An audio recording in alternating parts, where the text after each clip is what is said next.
Concrete అంటారు.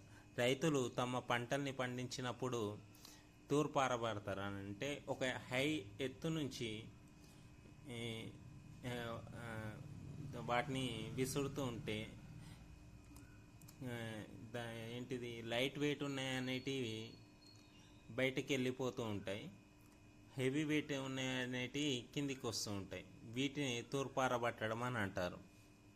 ధాన్యం గింజలు ఊక తాలు అనేటివి లభిస్తుంది ఇందులో మనకి.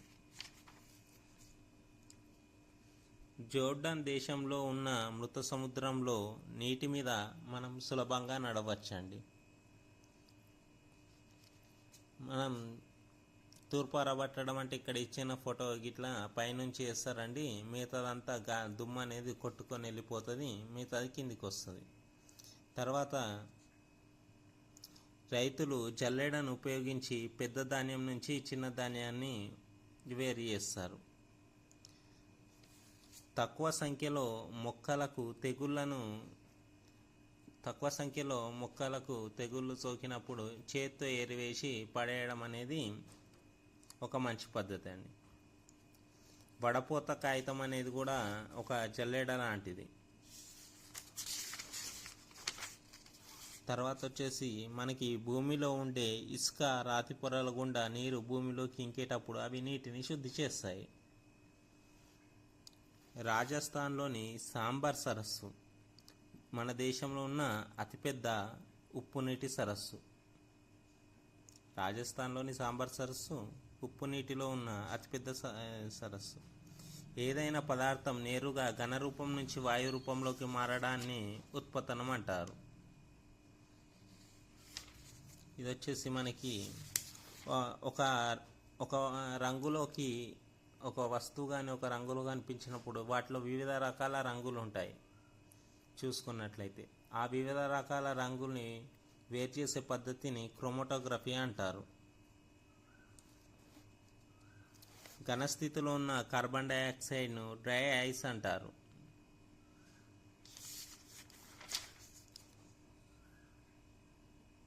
తర్వాత వచ్చేసి దారాల నుంచి దుస్తుల దాకా. వస్త్ర పరిశ్రమలో కర్బన దారాలు అనేటివి సరికొత్త ఆవిష్కరణలాగా ఉంటాయి. మనకి పట్టు పురుగుల నుంచి పట్టు తీసినట్లుగా సాలె పురుగుల నుంచి కూడా పట్టు తీయడానికి శాస్త్రవేత్తలు కృషి చేస్తున్నారు. పుస్తకాల బైండింగ్లో ఉపయోగించే గుడ్డను క్యాలికో అని అంటారు.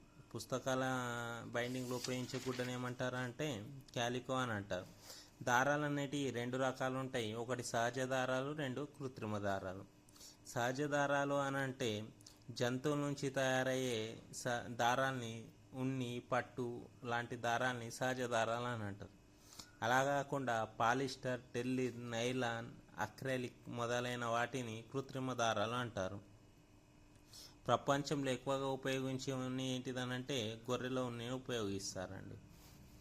1823 సంవత్సరంలో చార్లెస్ మెకంతోష్ అనే స్కాటిష్ శాస్త్రవేత్త వర్షానికి తడవని బట్టల్ని తయారు చేశాడు. ఇప్పుడే మనం వీటిని స్వెటర్స్గా యూజ్ చేస్తున్నాము.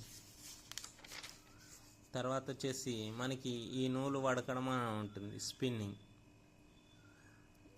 నూలు దారాలు తయారు చేయడాన్ని వడకడం అని స్పిన్నింగ్ అని అంటారు.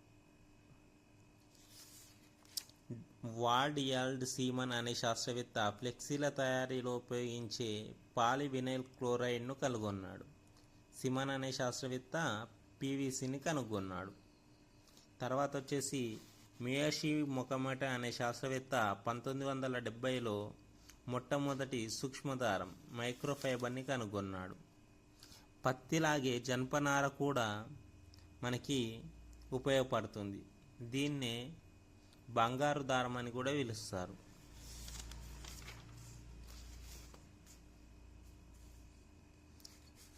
మనం వస్త్ర పరిశ్రమలో ఉపయోగించే పాలిస్టర్ దారాల్ని పెట్రోలియం నుంచి తయారు చేస్తారండి. కర్ర గుజ్జుకు రసాయనాలను కలిపి రేయాన్ దారాల్ని తయారు చేస్తారు. తర్వాత వచ్చేసి మొక్కలు భాగాలు, వాటి విధులు. మొక్కల్లో ఏముంటాయనండి, కాండం ఉంటుంది, వేరు ఉంటుంది, పత్రాలు ఉంటాయి. వాటి యొక్క విధులు. కొన్ని మొక్కల్లో భూమి ఉపరితలం నుంచి పైకి ఎంత ఎత్తు ఉంటుందో అంత లోపలికి వేళ్ళు అనేటివి విస్తరిస్తూ ఉంటాయి. అంటే పైకి ఎంత ఎత్తు ఉంటుందో చెట్టు అంత లోపలికి వేళ్ళు అనేటివి విస్తరిస్తూ ఉంటాయి.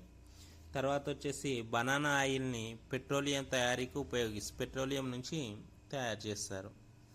యాపిల్ తీసుకున్నట్లయితే యాపిల్లో మనకి 84% వాటర్, దోసకాయలో 96% వాటరే ఉంటుంది. పుష్పంలో మనకి 4 రకాలైన భాగాలు ఉంటాయి. పుష్పంలో అండాశయం, కీలం, కీలాగ్రం, పరాగకోశాలని లైంగిక భాగాలు అని అంటారు.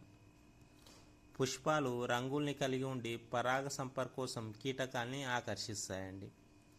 పత్రం తీసుకున్నట్లయితే అంటే ఆకుని తీసుకున్నట్లయితే ఆకు మధ్యలో ఒక రేఖలు ఉంటాయి, వాటిని ఈనెల అని అంటారు. పత్రదళంలో మధ్యలో ఉండేదాన్ని నడిమే ఈనె అంటారు. దాని నుంచి ఏర్పడే పక్క ఉండే ఈనెల్ని పక్క ఈనెలు అని అంటారు. వీటిని ఈనెల వ్యాపనం అని అంటారు. తర్వాత బాష్పోత్సేకం అంటే ఎక్కువైన వాటర్ అనేది మొక్కల్లో వాయు రూపంలోకి మారిపోవడాన్ని బాష్పోత్సేకం అని అంటారు. నీటి ఆవిరి రూపంలో బాష్పోత్సేకం. దీన్నే ఇగురుట అని కూడా అంటారు. ఇంతకుముందు క్లాసెస్లో చెప్పుకున్నట్లు జీడి మామిడి పండుగా కనిపించేది పండు కాదు, అది పండు యొక్క తొడిమే. మొక్కల కాండాల మీద ఉండే ఉబ్బెత్తు నుంచి కొమ్మలు, ఆకులు, పుష్పాలు అభివృద్ధి చెందుతాయి. ద్రాక్ష లాంటి చెట్లు ఉంటాయి కదండి, అవి వాటి యొక్క కాండం అనేది చాలా బలహీనంగా ఉంటుంది. సో ఏం చేస్తుందనంటే ఏదైనా కింద పడిపోకుండా ఉండడానికి ఏదైనా ఆధారాన్ని అంటిపెట్టుకొని అది తీగలు కొక్యాలుగా ఏర్పడతాయి. మిరపకాయలో కారం కలిగించే పదార్థాన్ని క్యాప్సిసిన్ అని అంటారు. ఇది మనకు వచ్చేసి 9వ లెసన్ దాకా part 3. Please subscribe and share and like.